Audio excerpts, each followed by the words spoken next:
आप देख रहे हैं देश का सबसे भरोसेमंद चैनल ईएन डेली नेशनल। जिला अस्पताल से अगवा 10 साल की बच्ची की हत्या। डायल 112 में तैनात सिपाही गिरफ्तार। नमस्कार, आप देख रहे हैं ईएन डेली नेशनल। मैं हूं आपका अपना साथी और आज की यह खबर गोरखपुर से है, जिसने पूरे प्रदेश को झकझोर कर रख दिया है। एक ऐसी घटना जिसने इंसानियत को शर्मसार कर दिया है। जिला अस्पताल से एक 10 साल की मासूम बच्ची का कथित रूप से अपहरण किया गया और बाद में उसकी हत्या कर शव नदी में फेंक दिया गया। इस मामले में सबसे चौंकाने वाली बात यह है कि आरोपी कोई आम व्यक्ति नहीं, बल्कि डायल 112 में तैनात एक पुलिस सिपाही निकला। आइए जानते हैं पूरी घटना विस्तार से। ये दर्दनाक घटना 28 जुलाई की रात की बताई जा रही है। पीड़ित परिवार मूल रूप से आजमगढ़ के कप्तानगंज क्षेत्र का रहने वाला है और पिछले 4 वर्षों से गोरखपुर में किराए पर रहकर ई रिक्शा चलाकर अपना जीवन यापन कर रहा है। परिवार की 13 वर्षीय बेटी जिला अस्पताल में भर्ती थी। उसी को खाना देने के लिए 10 वर्षीय छोटी बहन रात करीब 8:30 बजे अस्पताल पहुंची थी। दोनों बहनें अस्पताल परिसर में बैठकर खाना खा रही थीं। रात करीब 10 बजे छोटी बच्ची घर लौटने के लिए निकली, लेकिन काफी देर तक घर नहीं पहुंची। जब परिजनों ने तलाश शुरू की और कोई सुराग नहीं मिला तो पुलिस में गुमशुदगी दर्ज कराई गई। पीड़ित पिता के मुताबिक अस्पताल में भर्ती बड़ी बेटी ने बताया कि उसी दौरान पुलिस की वर्दी पहने एक व्यक्ति उनके पास आया। उसने घर का पता पूछा और कहा कि रात काफी हो गई है, जरूरत हो तो वह बच्ची को घर छोड़ देगा। इसी बहाने उसने छोटी बच्ची का भरोसा जीता और उसे अपने साथ ले गया। मामले की गंभीरता को देखते हुए गोरखपुर पुलिस तुरंत हरकत में आई। करीब 10 टीमें गठित की गईं और जिला अस्पताल सहित आसपास के सभी सीसीटीवी कैमरों की फुटेज खंगाली गई। जांच के दौरान लगभग 39 सेकंड का एक महत्वपूर्ण सीसीटीवी फुटेज सामने आया। इस फुटेज में बच्ची अस्पताल से बाहर निकलती दिखाई देती है और उसके पीछे पीछे पुलिस की वर्दी पहने एक व्यक्ति बाइक से आता है। कुछ देर बातचीत के बाद वह बच्ची को अपनी बाइक पर बैठाकर वहां से ले जाता हुआ कैमरे में कैद हो गया। यही सीसीटीवी फुटेज इस सनसनीखेज मामले का सबसे बड़ा सुराग बना। पुलिस ने बाइक नंबर के आधार पर आरोपी की पहचान डायल 112 में तैनात सिपाही अभिषेक यादव के रूप में की। उसे हिरासत में लेकर पूछताछ की गई। पुलिस के अनुसार पूछताछ के दौरान आरोपी ने अपना अपराध स्वीकार कर लिया और बताया कि उसने बच्ची की हत्या कर शव को मानीराम क्षेत्र के चियूठा पुल के पास रोहिणी नदी में फेंक दिया था। गुरुवार सुबह करीब 8:30 बजे पुलिस ने आरोपी की निशानदेही पर रोहिणी नदी से बच्ची का शव बरामद कर लिया। पुलिस को आशंका है कि हत्या से पहले बच्ची के साथ दुष्कर्म भी किया गया हो। हालांकि इसकी आधिकारिक पुष्टि पोस्टमार्टम रिपोर्ट आने के बाद ही हो सकेगी, इसलिए इस मामले में अंतिम निष्कर्ष जांच पूरी होने के बाद ही सामने आएगा। वरिष्ठ पुलिस अधीक्षक डॉक्टर कौस्तुभ ने प्रेस वार्ता में बताया कि आरोपी को गिरफ्तार कर लिया गया है और उसके खिलाफ कठोर कानूनी कार्रवाई की जा रही है। साथ ही उसे पुलिस सेवा से बर्खास्त करने के लिए शासन को पत्र भी भेज दिया गया है। एसएसपी ने यह भी जानकारी दी कि आरोपी का आपराधिक इतिहास भी सामने आया है। पुलिस के अनुसार जनवरी 2025 में उसके खिलाफ छेड़छाड़ के एक मामले में कार्रवाई हुई थी और वह जेल भी जा चुका था। फिलहाल पुलिस पूरे मामले की गहराई से जांच कर रही है। इस घटना ने एक बार फिर महिलाओं और बच्चों की सुरक्षा को लेकर कई गंभीर सवाल खड़े कर दिए हैं। जिस वर्दी पर लोग भरोसा करते हैं, उसी वर्दी पर लगे ऐसे आरोप समाज को झकझोर देते हैं। हालांकि यह मामला एक आरोपी से जुड़ा है और जांच के आधार पर आगे की कानूनी कार्रवाई की जाएगी। फिलहाल पूरे प्रदेश की नजर पोस्टमार्टम रिपोर्ट और आगे की पुलिस जांच पर टिकी हुई है। जैसे जैसे इस मामले में नई और आधिकारिक जानकारी सामने आएगी, हम आपको सबसे पहले अपडेट देंगे। अगर आपको ये खबर महत्वपूर्ण लगी हो तो वीडियो को लाइक करें, अपने विचार कमेंट बॉक्स में जरूर लिखें और ऐसे ही विश्वसनीय एवं ताज़ा समाचारों के लिए ईएन डेली नेशनल को सब्सक्राइब करना न भूलें। धन्यवाद। मेरा नाम रिंकू शर्मा है, मेरी बेटी है। घर से एक मेरी बेटी का तबीयत खराब हो गया है, सदर हाल में उसको मैंने भर्ती किया था।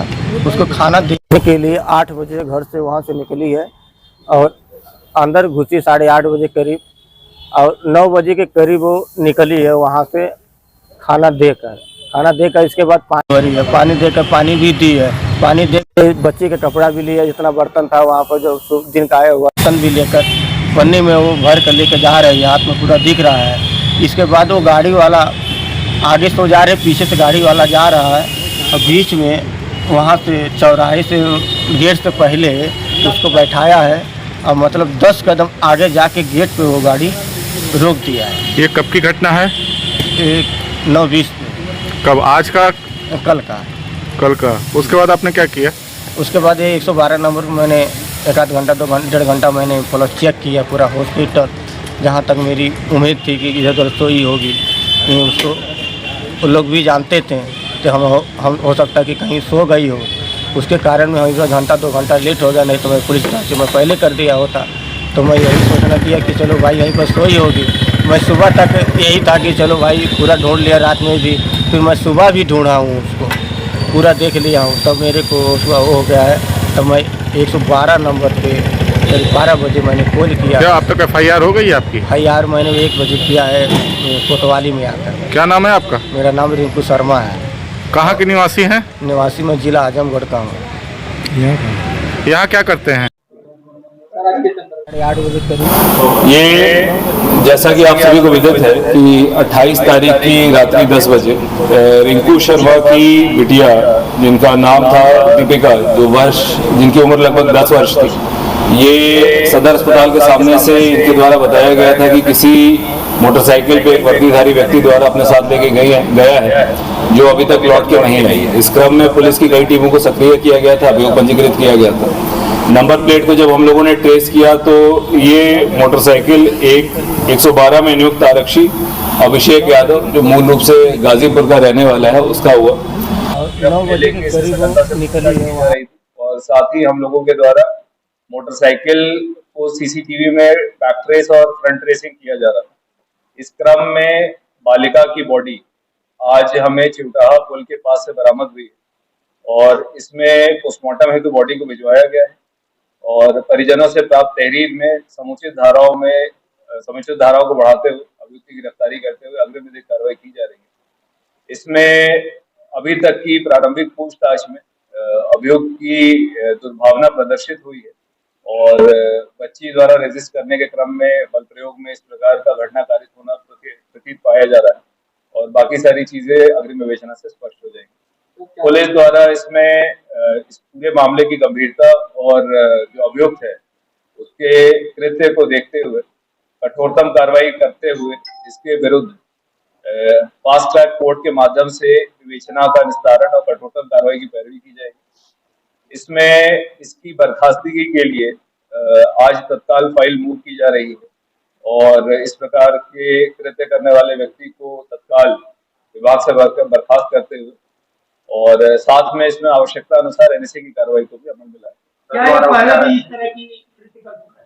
2025 जनवरी में इसके द्वारा एक बालिका के साथ अभद्रता और फर्जी नंबर प्लेट का अभियोग पंजीकृत करते हुए जेल भेजा गया था, जिसके बाद ये सस्पेंड भी हुआ था और पिछले वर्ष सितंबर में ये बहाल होके विभागीय कार्रवाई के अधीन रहते हुए 112 में अपनी सेवाएं देता।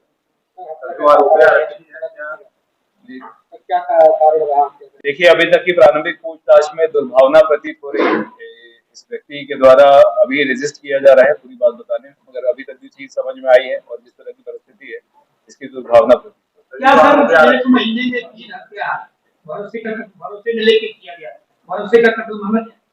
देखिए, इसके पहले जो एक सहजनवा वाली हत्या है वो उसके घर के अंदर कहीं किराएदार थे, जो अंशुमन सिंह बालक की जो हत्या हुई थी उसके घर में काफी समय से रह रहे थे। और जो दूसरी एक खजनी वाली जो वैभव वर्मा की जो हत्या थी उसमें जिस सर्वेश भट्ट का नाम आया था, ये 30 वर्ष से इसके पड़ोसी बताए जा रहे हैं। इसके एक घर छोड़ के रहते थे और इनके परिवार से पुरानी बातचीत।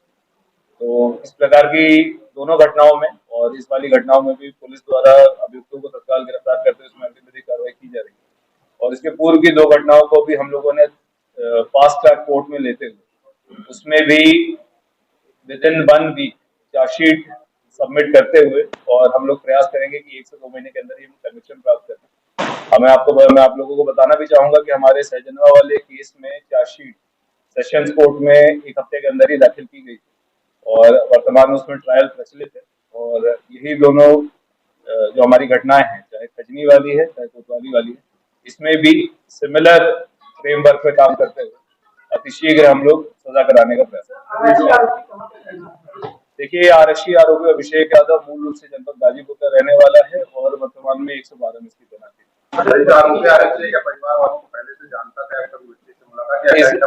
इस बारे में अभी हम लोग गहनता से पूछताछ करेंगे तो बात स्पष्ट होगी। और जो ये आरक्षी है इसकी खुद की 7 वर्ष की बेटी है जो वर्तमान में गाजीपुर में रहती है और बाकी इसमें जो अन्य कारण है और इसकी विकृत मानसिकता का जो कारण है उसको भी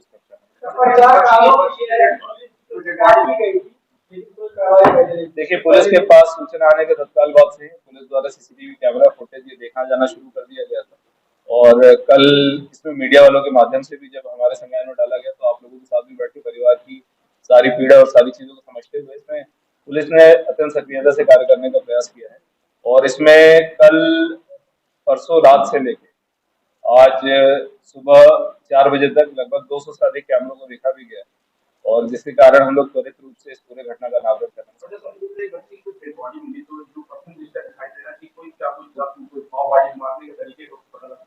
देखिए, ये बहुत ज्यादा तो कुछ स्पष्ट नहीं है मगर अभी तक की जो पूरी परिस्थितियां रही, पूरा घटनाक्रम रहा है उसमें इसकी दुर्भावना से इनकार नहीं किया जा सकता।